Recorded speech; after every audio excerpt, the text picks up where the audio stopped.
The other thing I would like to go into this morning is sorrow.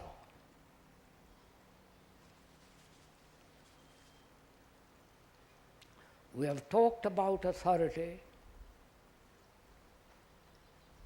We have talked over together about the desire for security, the nature and structure of authority. We talked about fear, pleasure,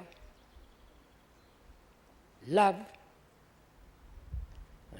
and if we may, we also should talk over together this enormous problem of suffering.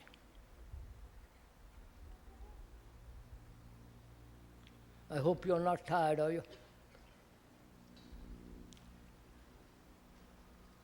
We're going to have an insight into suffering.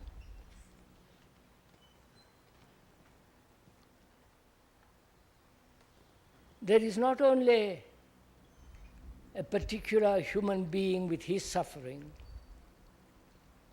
there is the suffering of the world, right? There is suffering through poverty, ignorance. There is suffering brought about through death. There is suffering out of great pity. There is suffering when you see animals tortured, killed, maimed. There is suffering when there is war.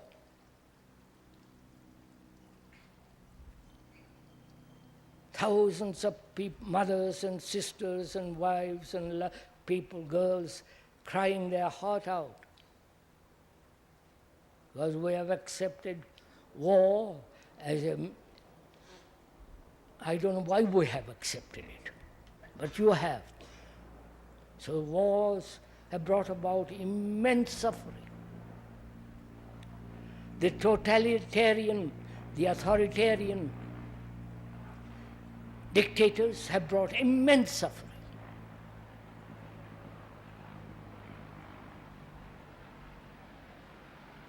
Concentration camps, one may not have been in them, but you see it. You know it is happening, and you suffer.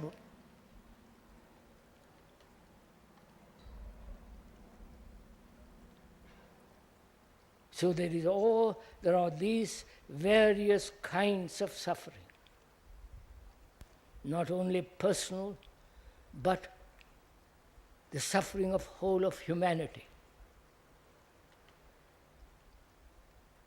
You are aware of it, aren't you?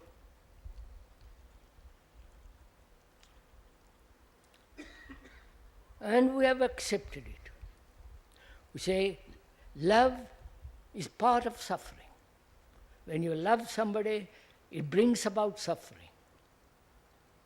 Right? So we are going to question together whether it is possible to be free of all suffering.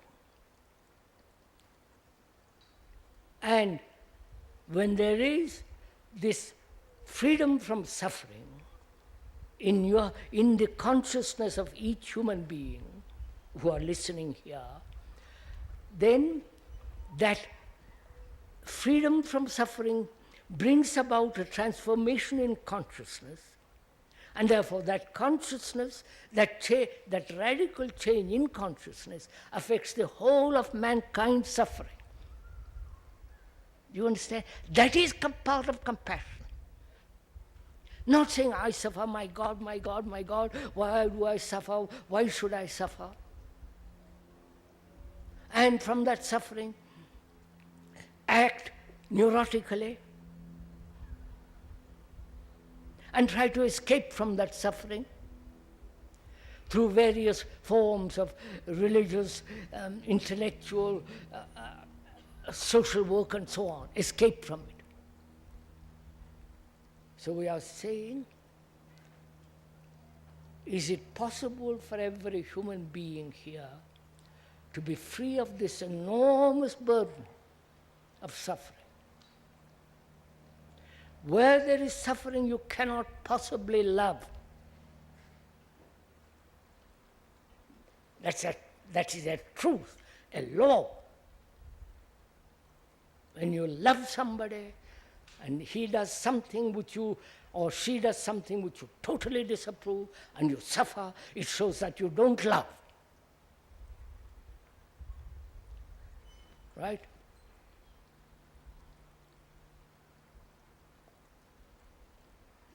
You understand? I am not laying down the law, but see the truth of it. How can I suffer when my wife, if I have a wife or a girl, who throws me away and goes after somebody else? You understand? And we suffer from that. We get angry, jealous, envious, hateful. And at the same time we say, I love my wife or my girl.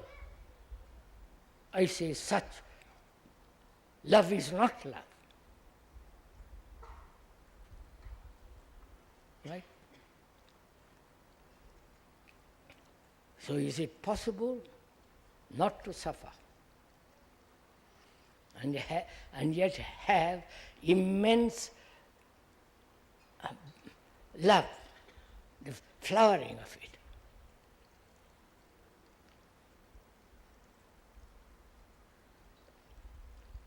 So we're going to find out what suffering is. There is physical suffering, right? Headaches, operations, malformed bodies, accidents that bring about amputation or some form of ugly deformity. There is suffering from the various unfulfilled desires. I hope you're following all this. There is suffering from the person, from the loss of a person whom you think you love.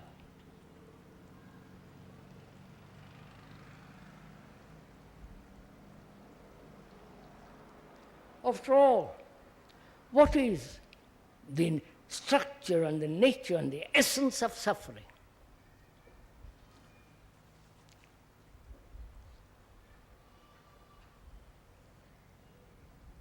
You understand? The essence of it, not the various forms of it. What's the essence of suffering?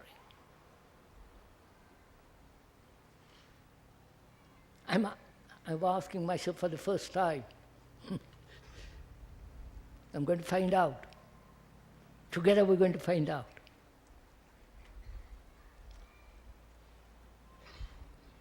Is it not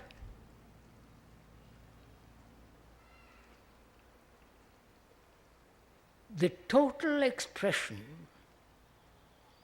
at that moment of complete self-centered existence? What do you say?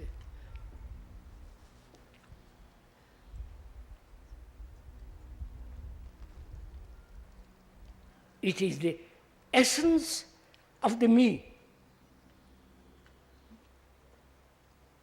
the essence of the ego, the person, the limited, enclosed, resisting existence which you call the me, the form, the name, all that.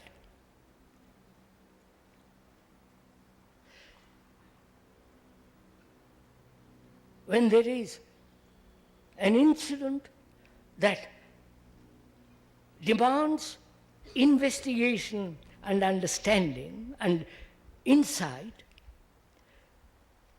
that very incident brings about the awakening of the me, the essence. And that I call suffering. What do you say?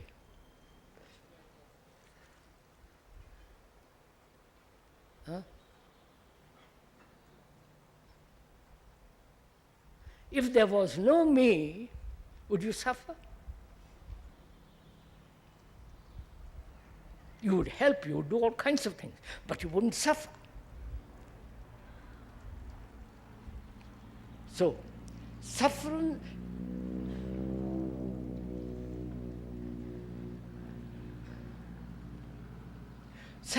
then is the expression of the me, which includes self-pity, loneliness, trying to escape, trying to be with the other who is gone. All that's implied, which is the very me, which is the past. The image of the past, which is me. The knowledge, the remembrance of the past, which is me.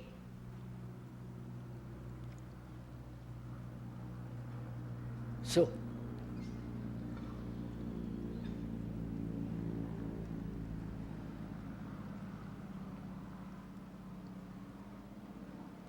what relationship has suffering, the essence of the me, to love?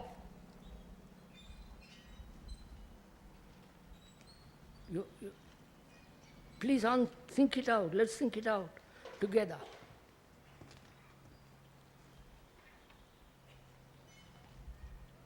We're asking, is there any relationship between love and suffering?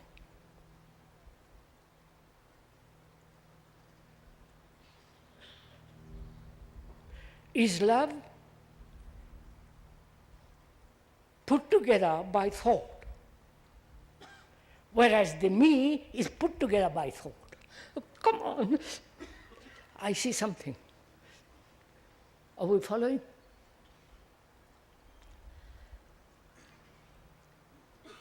Is love put together by thought? The experience, the memories, the remembrances, the pain, the delight, the pleasures, and the pursuit of pleasure, sexual or otherwise, the pleasures of possession, possessing somebody, and the somebody liking being possessed. All that is the structure of thought, which we've gone into. And the me, with its name, with its form, the essence of me is the nature and structure put together by thought. Obviously. So what is the relationship between love and suffering? If love is not put together by thought, please go into this, put your heart into this. If love is not put together by thought, then suffering has no relationship to it. Therefore action from love is different from action from suffering. Get it?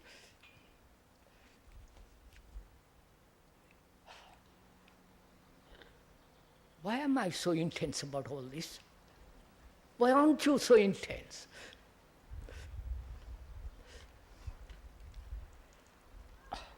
So, to have an insight, please follow this, to have an insight into suffering, which means what place has thought in relationship to love and in relationship to suffering. Right? To have an insight into it, which means you are neither escaping, wanting comfort, frightened to be lonely, isolate. Therefore, your mind is free. Therefore, that which is free is empty. And therefore, that empty, if you have that emptiness, and that which means freedom, you have an insight into suffering. Therefore, suffering, as the me disappears, there is immediate action, because that is so. So your action then is from love, not from suffering. You get what I'm talking? Bene, signora.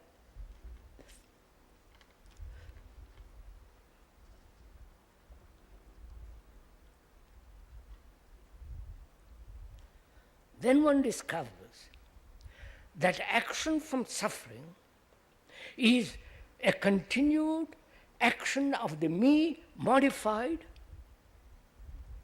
and therefore constant conflict. Right? You can see the logic of it all, reason for it. So,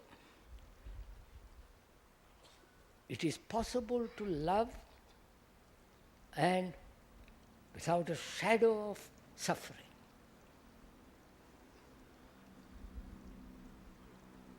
And what is the action of compassion?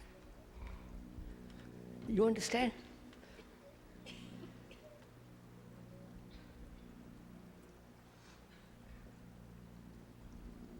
If love is not the result of thought, thought which is the response of memory, stored up in the brain as knowledge and experience, that thought is not love, right? And our action is based on thought. Now, I must do this, this is my motive, I will, if it's based on the movement and the modification of thought. When thought is not love, then what is the action of compassion? Love.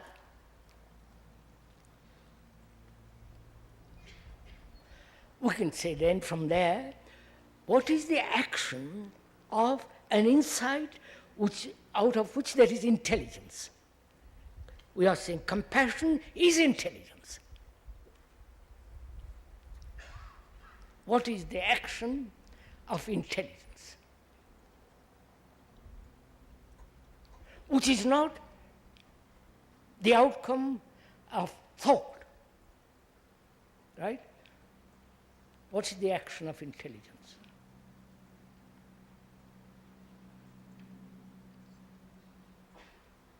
Can you ask such a question? If you have intelligence, it is operating, it is functioning, it's acting. But to say, what is the action of intelligence? You want the response, you want thought to be satisfied. Right? You see what I mean? Look, when you say, what is the action of compassion? Who is asking it? Is it not thought? Is it not the me that say, if I could have this compassion, I'll act differently? Therefore, it's still, when you put that question, you are still thinking in terms of thought. But you have an insight into thought, then thought has its right place, and intelligence and acts. Have you got it for this morning? Is that enough for this morning? It's enough for me, for the speaker. So see, sirs, what's implied in all this? How important it is that there should be a radical revolution, psychological revolution. Because no politics, no government, no Lenin, Marx, nobody is going to solve any of our problems.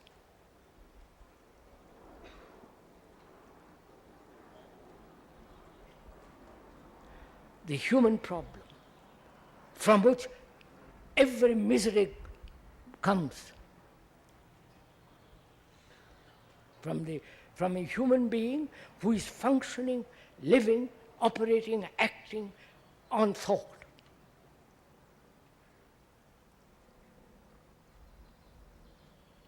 And when you have an insight into thought, then you have also an insight into the nature and the beauty of love. And from the action from that.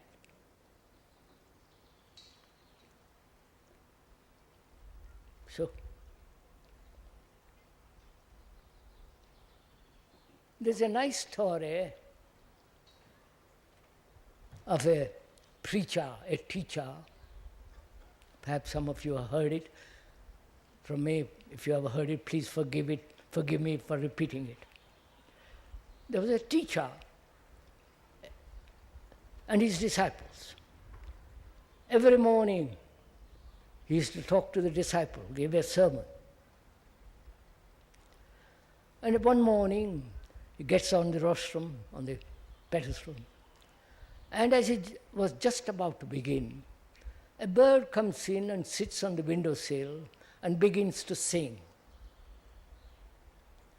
And the preacher stops talking and listens to the bird, the beauty of the sound, the blue sky, and the quietness of that song. And the bird flies away. So he turns to his disciples and says, "The morning sermon is over."